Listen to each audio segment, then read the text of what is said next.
اعطاني عرض مال زواج وكل بنية تتمناه، وانا كبيرة مو صغيرة، مال 90، مو صغيرة كبيرة.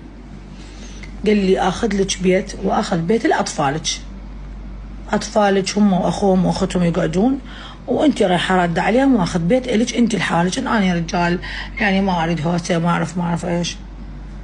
اهنى قلبه والدنيا. ورده وافقي يوم عوده. قلت لهم على شنو اوافق؟ على شنو؟ على بيته؟ على فلوسه؟ ما تساوي قعده من قعده ولادي وهم قبالي. كنوز الدنيا كلها ما تساويني، كنوز الدنيا كلها ما تساويني قعدتي يم ولادي. كم مرة قلت لك تعال يا سيف تقدم؟ جاي لين فلوس على فلوس على مود نتزوج.